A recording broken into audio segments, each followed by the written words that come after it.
What I got, you can't buy. It resides between my eyes. Walked through the fire, came out better on the other side.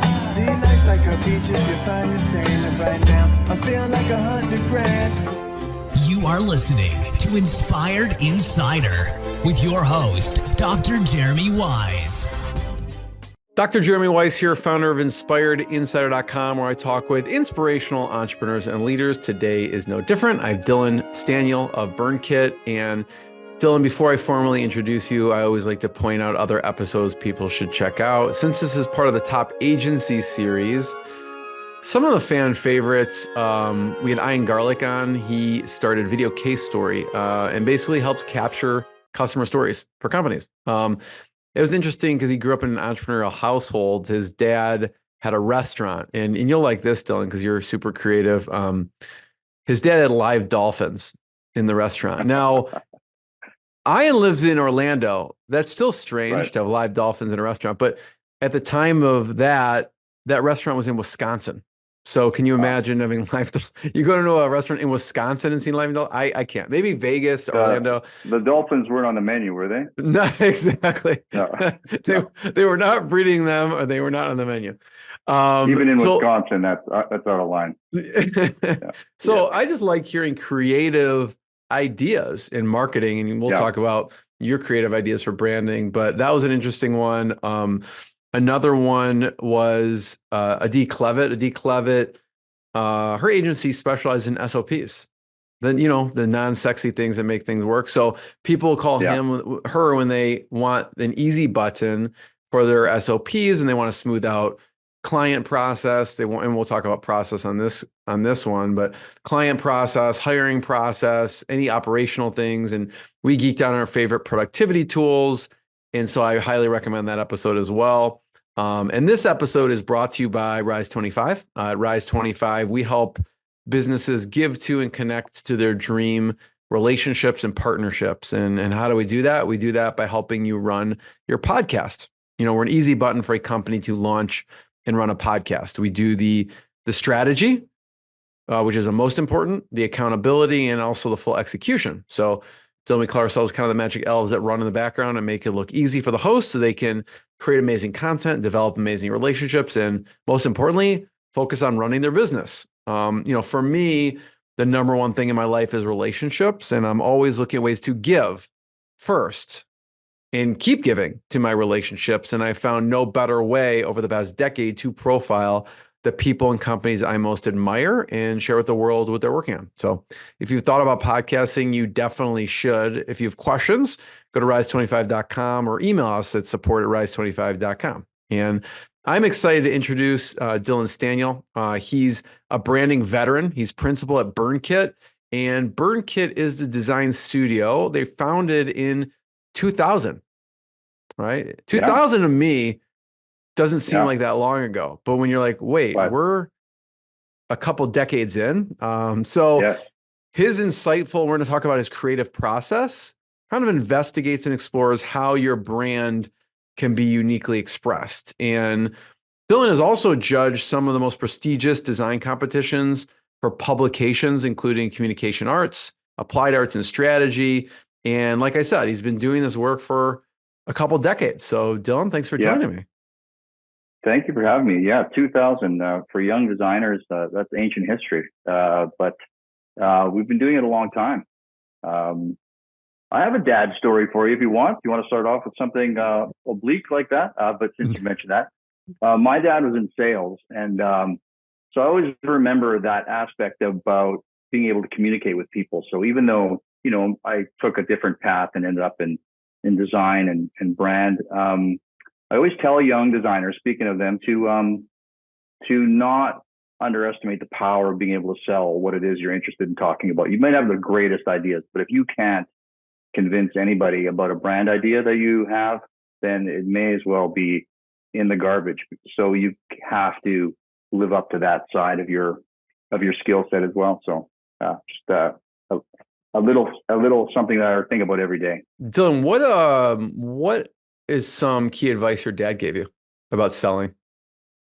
He said, well, first thing he said when you start your own business, he goes, get an American Express card. That's the first thing he told me to do. But even if you're in Canada?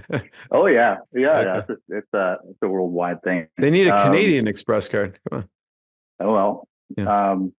don't leave home without it, right? But he wasn't a preacher in that way. It was more through osmosis. I could just see things that were important. And what did you do? Yeah, what did you see? He was a broker for different kinds of food lines and food service, and so a lot of selling, a lot of face to face, a lot of calls, a lot of that kind of thing. So I just learned that you have to be ready to go and meet a lot of people and not be afraid of rejection sometimes, and that helps me every day. When you want to talk about something that's unusual or present concepts that maybe clients haven't even imagined, like you have to be ready to have some feedback that isn't always perfect, and that's part of the process. That's what they're engaging with you for, is to go somewhere that otherwise they would have done it themselves. So. How do you? This is a great topic. How do you internalize rejection? Yeah, because it happens so much all around us, and I notice some people really it affects them, and some people it just rolls off of them. So how do you internally, when you get rejection, what are you thinking about, and how do you handle that internally? I think it's really something that is super important to balance well. You have to have self-awareness. You have to understand when something you've done maybe isn't right. So when you get that rejection, that means something. But you also have to balance that with a confidence of will that allows you to try something else. That might be even harder. Like fighting for one idea is one thing, but picking yourself back up and trying something else, that's another aspect of confidence and creativity. You have to be able to do that all the time. You can never be down. It's like a ping pong match. Like you can't just expect your first shot is going to be the one. You're there for the long haul in these relationships with a creative partner. So I remember that. I think about that every day. Yeah, that's super important. Yeah. I think of some of the most successful people I know are super persistent, and sometimes they don't even hear rejection. Like they don't even see it as rejection sometimes. Like they hear and they get a no, and you just see them move forward as if there wasn't a no almost sometimes. Right. So I don't know if that's how you saw, or how you saw him, or what he said, or what you saw him, how he handled rejection. I think there's something to that. I think that's it. You have to let certain things roll off your back, and you've got your eye on the ball. And if that isn't going to get you there, there's another way. There's another path to get there. And that might mean deciding what a good relationship is, let's say in work, as a client agent relationship, but it also might mean another way to get to that one idea that you have in mind for that client, or it might mean deciding you're not going to work with that particular partner anymore. It might not be a good relationship. So you have to recognize those things too and be ready to move on. But it's definitely not an all or nothing approach. You have to be ready to try a lot of things. No, it's, I could think of a lot of cases when it comes to business, but also when it comes to personal stuff. As well. And I feel like sometimes it comes down to a self-confidence thing. Like if someone, could be someone's asking someone on a date or whatever, and they get rejected. And it's like, well, you could really internalize that and beat up yourself. Or if someone has maybe self-confidence, it's like, well, they're missing out. Or maybe it's my own fault. I didn't put my best foot forward when I was handling that situation too. I could have done better. Right. I think the key is all those could be true in one person. That's not one type of person or a different type of person. Everyone's experienced every one of those situations you just described. And I think when you're out there in the world sharing your ideas with people, you have to be ready for any one of those possible scenarios to come up. And the key is to transcend those and not let any kind of a bump kind of, get you down. You have to kind of stay on this path. So I think creative people though, and that can go outside of the realm of work that I do, but they just have to do this. They've decided that they're going to stick their neck out and get it chopped off over and over again. So I think that's just part of it. It's part of the joy of being creative. Talk about maybe a client situation where, again, like you're creative, you're presenting ideas to clients, and they may just hate it off the bat. Yeah. Where was a case, and by the way, if you're listening to the audio, since this is obviously we're talking about design and creativity, we have to show the website. So we're on burnkit.com here. But what was an example or a story you remember where you came in and they just hated it? But you presented it, and maybe you slowly won them over time, because when you present a change, people don't like change. Like you change something that they had to something else. Right. They're like, take my glasses. Like I got new glasses. My wife is being nice. She's like, yeah, I like them. I'm like, I know you hate them, because I was used to wearing a different kind for 10 years. And so I guarantee she was nice about it because she's super nice, but inside she's thinking, this is so weird. I don't like it. It's our natural instinct. So what was the case for you with a client where that happened? Well, people who can't see, sorry, but the image you have up is some exploration work for electronic arts. And in cases like this, we're looking at new brand concepts and imagining what a brand could be. And so I think the key, and to pick up on what you were saying about people aren't sure about change, or they're skeptical of change, and they should be, is to prepare them for that experience. Part of our job is to create an engaging environment where people realize they're going to be inspired. And you might say something quite literally as, look, when you come in, you're going to see some things you love. You're going to see some things you hate. You're going to see some things that say, Dylan, like, what the hell is this? That's the environment that that's the path we're going down. In initial creative presentations, that's the scenario you want to try and build up, is that this is going to be a moment where we're not asking you to decide on anything. We're asking you to try some things on. Try on that new pair of glasses. Maybe these aren't forever. You could explain to your wife, but I'm trying them on. So it's not a do or die situation. Like, I don't change glasses every 10 years, so you better like them. Well, right. So, or I could say what you say. What you say is probably better, Dylan. So yeah, I should go with that. That's a high pressure moment for her, because she's got to make a choice, because it's once every 10 years. So even though a brand exercise might only happen once every 10 years for the core brand of an organization, and it is high pressure, I try and lower the stakes at the beginning of the creative process and explain to people that anything goes right now. You can say anything you like. We can take anything back. And what that does is people let their guard down. They start to have some fun with things. They realize they can speak up and they can tell me that they hate something, and I'm not going to fall over. And you start to find out what people are really interested, and they gravitate towards certain things that they might have never imagined before. So yeah. What you do is really difficult because it's very subjective. And one thing, you could love it and you bring it in and someone's like, and one thing you do, it looks like, is you create a bunch of options for people. Yes. So like, there's not just one love it or hate it, but there's a bunch of options so they can kind of maybe gravitate towards what they like. But it is difficult because it's subject. It's so, probably the team members disagree, I imagine.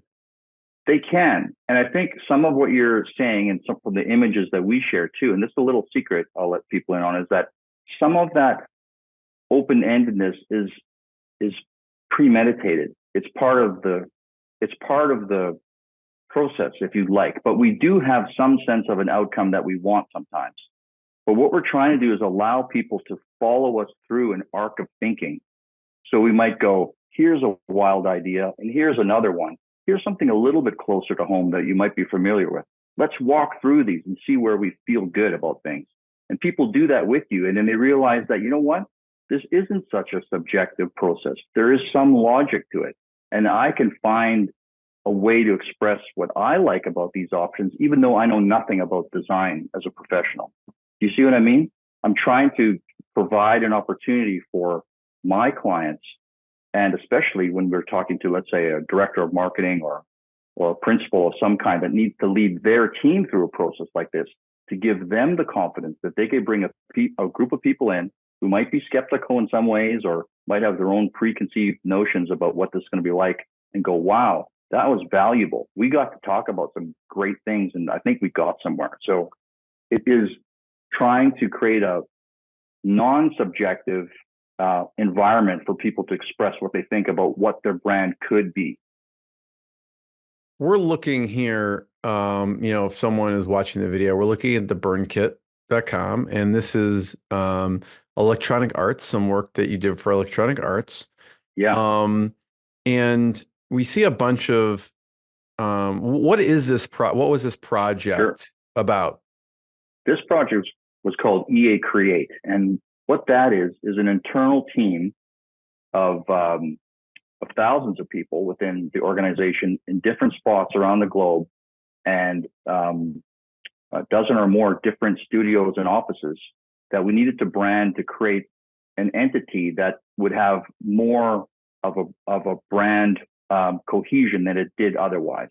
So all these disparate studios got to be part of something larger, and it helped them define what their role was within the greater organization. So that's sometimes an important thing to do within a larger organization, is to define groups within, give them their identity, where it's valuable, and helps them do their work better. So yeah, this is a case where EA Create, a simple naming process of giving them something that was distinct within the overarching brand, and then showing how we could articulate how these different offices and studios with different roles and skill sets could come together into something shared. So hence these different graphic C emblems that you see that live in this larger family. So in this situation, it's interesting because originally when I was looking through this, yeah, I was saying, okay, which one's the winner? But it seems like all of them are the winner in the sense of there's this main one on top. If you're looking here, there's like a main one, but then there's divisions, right? So you have create animation, create applied research. So these are actually just, or create capture. These are all winners within the divisions. Is that accurate? That's right. And I think you're touching on something that was important in this project. That was maybe the underlying subtext. How do we create winners out of all these creative people with their own ideas about what their unique qualities are? How are we going to get them to come together into something? And we did that by allowing them to have their own autonomy through their own unique emblem, even though they shared a typographic structure and they shared a general look and feel. So yeah, it was a process of herding a lot of cats into something cohesive. What does the creative process look like for you? Well, we talked a little bit about it. It starts with some discovery sessions, which will sound familiar to people that know something about this field. That's not special, but what we try and do, which I touched on a little bit, is to talk more about the client or the organization or the endeavor that a group is undertaking, then talk about what we do and let's say about design or branding in general.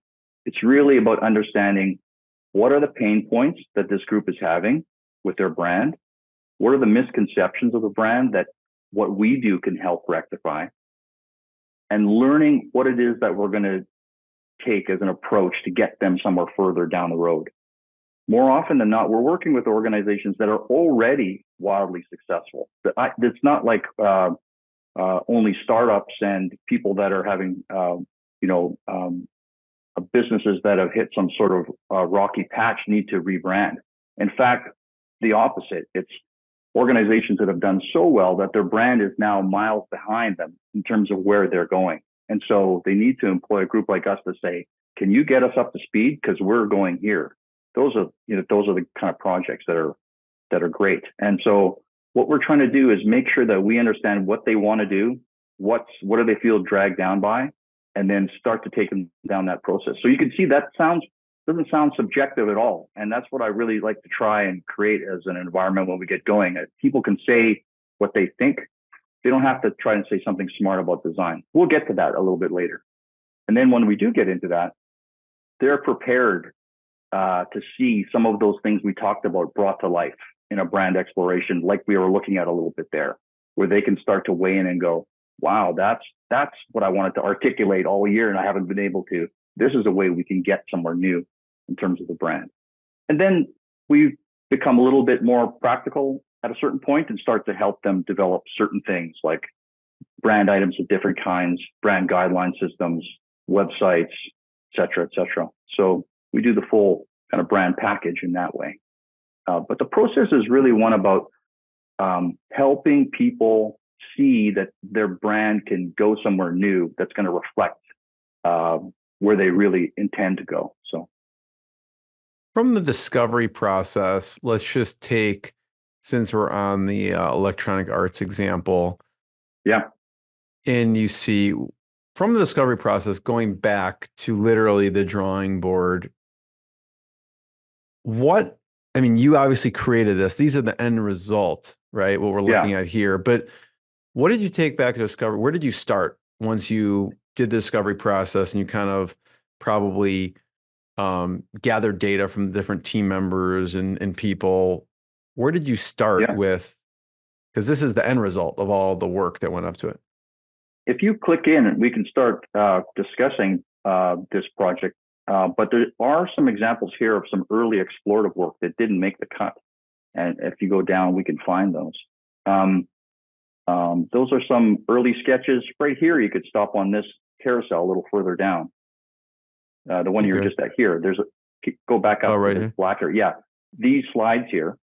Yeah, there's a few here. There's 6 different slides of early explorative work. So you can see here we have a giant crit wall that goes for about 40 feet. And there are all kinds of different ways we could have gone. These are some of those. So if you click the arrow left and right, the 6 slides here, there's all kinds of different I feel like I'm doing one of those eye tests.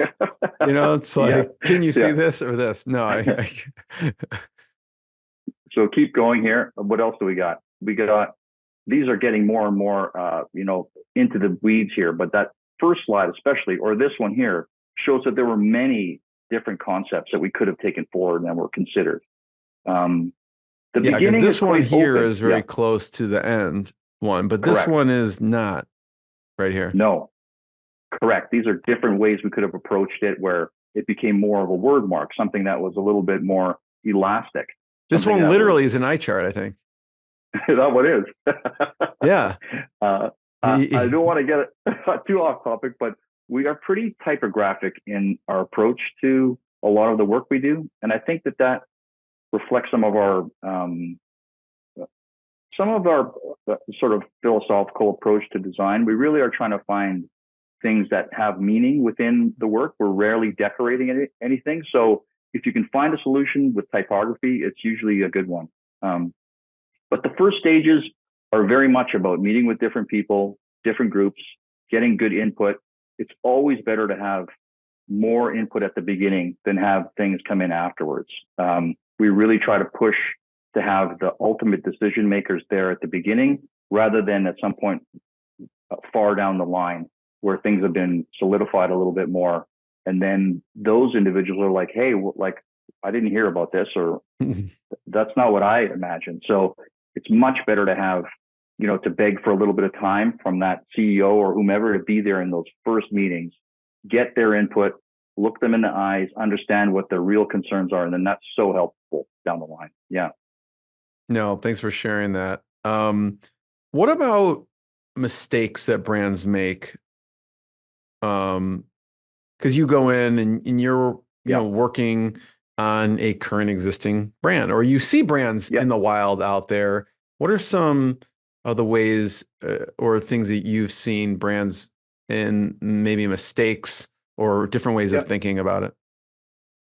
I think that, you just showed some exploration, and that we like to do a lot in terms of giving people a lot to look at. But in terms of ultimate outcomes, I think some brand efforts try and do too much with this particular part of their overall business or, organizational strategy.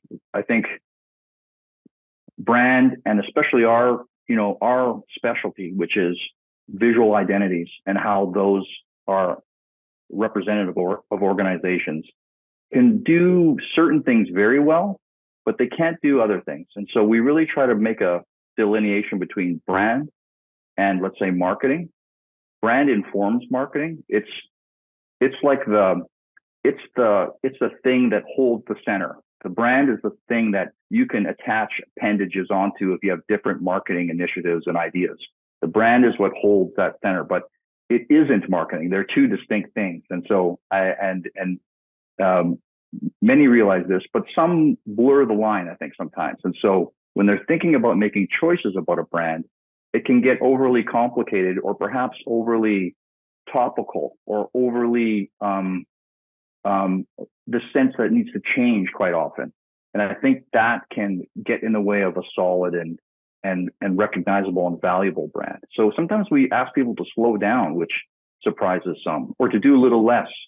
So that's something that I think people sometimes make a mistake about, that I need to be wowed at every moment in this experience I'm having with this visual identity, or it's not good enough.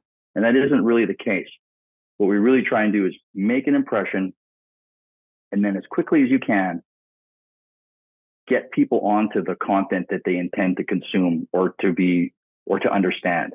And so it's an ushering in of people to their seats for the main content, which may be the marketing or some other kind of message.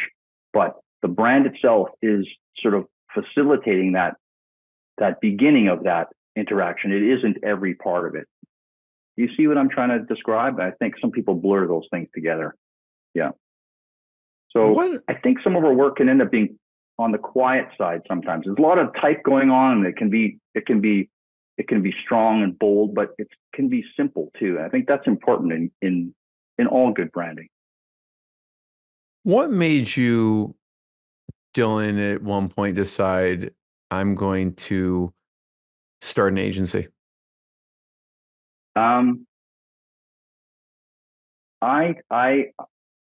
When I was in school, I was in history and classics, especially, and I loved that.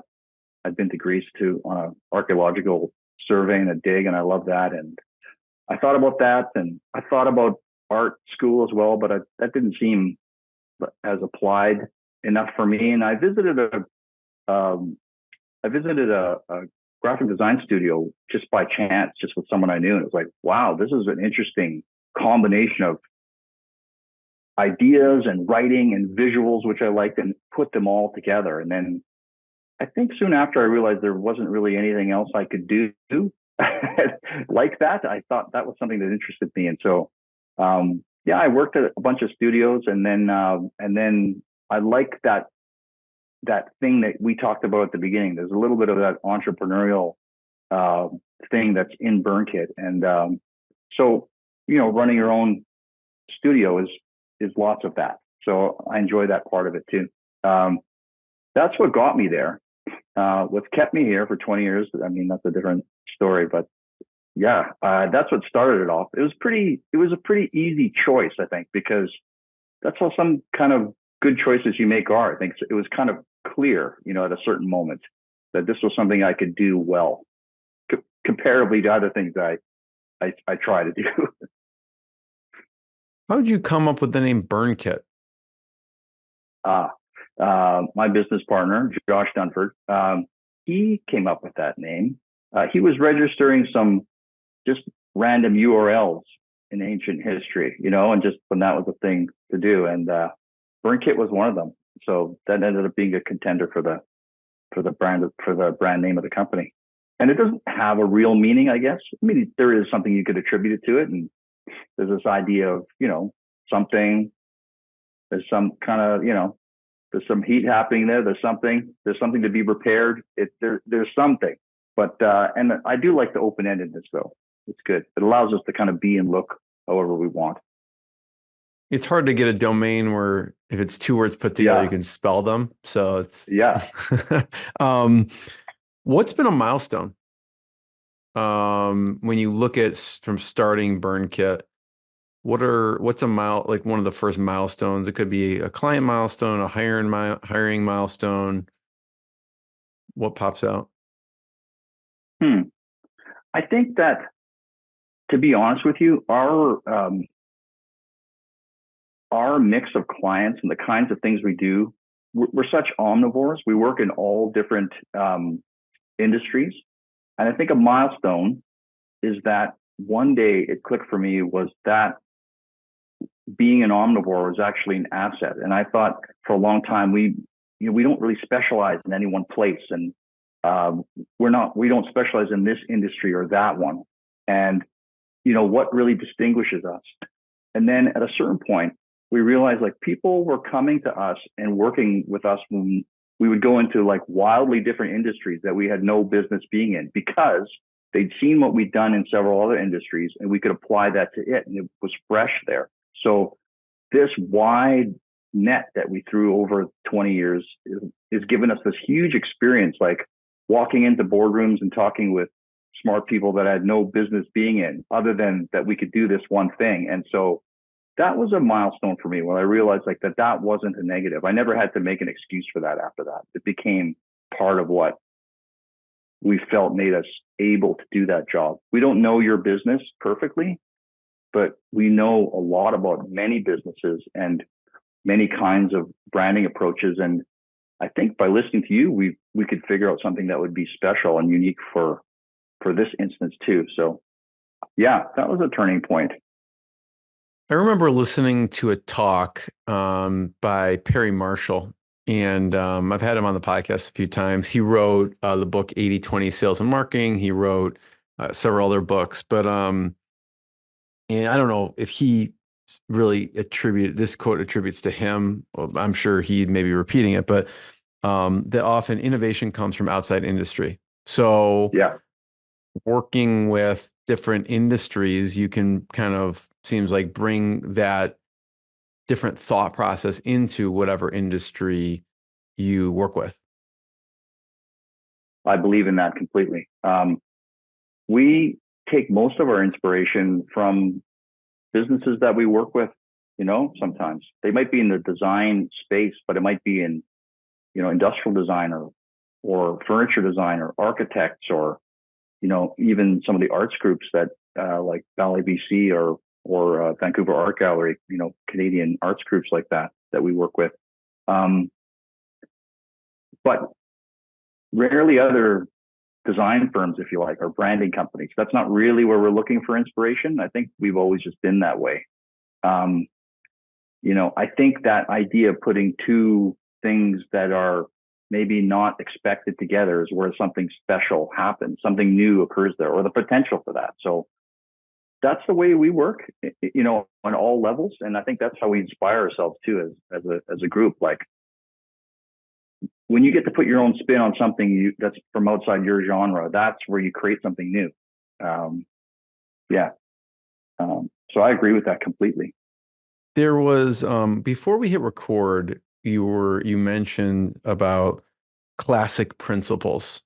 So I'd love for you to talk about that, but it reminds me, I think one of the examples Perry gives to that innovation comes from outside industry was, he was talking how, when Steve Jobs and the computer, the magnetic charger, he got the idea from, I think, a coffee plug, because they didn't want the coffee to spill over, and so there was like a magnetic something on the coffee. So he took that from outside industry and put it into a charger on the computer. So that just sticks out to me as one of the examples that he shared. But classic principles. Yeah. Well, I think those are the two things, right? You're talking about like an innovative new idea that doesn't seem to fit, and then classic principles. And I think you use them both at the same time. So by all means, I don't want to come across in any way as a prima donna, because we're not like that. We're very much happy to speak in the language of our clients and to be practical about some of our conceptual work. But I think classic principles are important in terms of typography, in terms of classic graphic design. We make sure that everyone here does their homework and knows the history of great graphic design and what works and what doesn't. And so if you're having those classic principles of great solid typography, excellent presentation, really understanding how layout works and what is the right amount of content and how to get people through content in an efficient way, and then mix that with something innovative and exciting and that's beautiful, that's where you get the best work. So we're getting into the weeds here a little bit about technical aspects, but there is that side of what we do as well. We've talked a lot about big ideas, but there are many instances where we need to then be quite precise about what we do. And just like any, design industry, there are times when you get down to having to know some practical, classic, technical things that have been worked out by others that came before. So yeah, we really are about great type and use of space, and those basic principles are always there. So just to dovetail that into, people often ask me questions about technology and how that's changed the business. And those classic principles still apply. It doesn't matter if you're working, with posters, from the last century, from the turn of the last century, or websites or outdoor or anything. Those principles still apply. They're still good. I think it's important.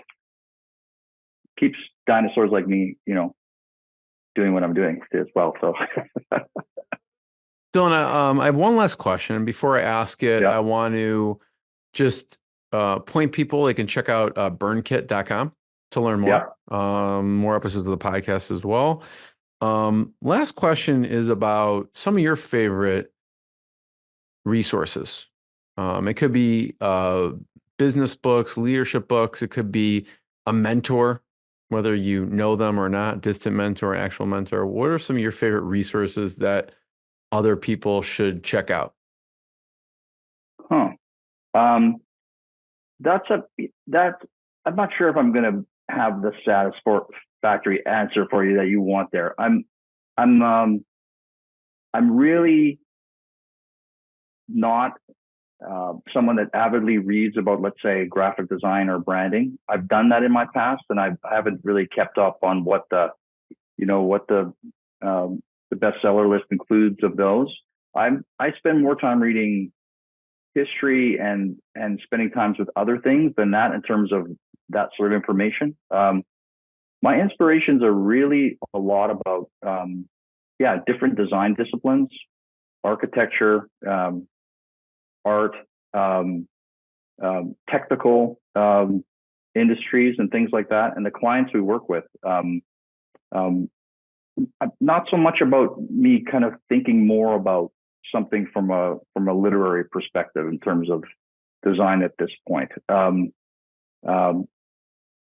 So I don't have someone to go to and like someone that they should read right now about this. Well, it could be like something you drew inspiration from. It could be something in history or biography or something. It doesn't have to be necessarily just business related or graphic design related at all, but something that you just draw inspiration from. Could be anything. Yeah. I mean, I think I get a lot of inspiration from just this is here. I'll give you a technique rather than a name drop. I try and continually try new things. Like, for instance, music. I'm always adding new kinds of music to my playlist and things I like to listen. And then when I'm brave enough, even play it for others, because I think that type of experience opens your mind to new things. I think you have to continually apply new things to what you're doing. Don't always get the same thing the same way. Don't order the coffee the same way. Don't write in the same kind of notebook all the time. Small changes like that every day keep your brain elastic. And, don't drive to work the same way. Things like that. Walk a different way in your neighborhood and look around and absorb things is kind of part of my daily routine. And so I'm not looking for self-help in books that way, if you get what I'm saying. I might find it in history books or something else. But in terms of how to approach, being creative in any field you're in, I think just making sure you're being creative in your other pursuits as well are going to help you do that. It's just kind of, exercising a muscle. Love it. Yeah. Well, Dylan, I want to be the first one to thank you. Everyone check out burnkit.com, more episodes of the podcast, and we'll see everyone next time. Dylan, thanks so much. Well, thank you. I enjoyed this a lot. It's great. Thank you. What I got, you can't buy. It resides between my eyes. Walked through the fire, came out better on the other side. See, life's like a beach if you find the sand. And right now, I'm feeling like $100 grand.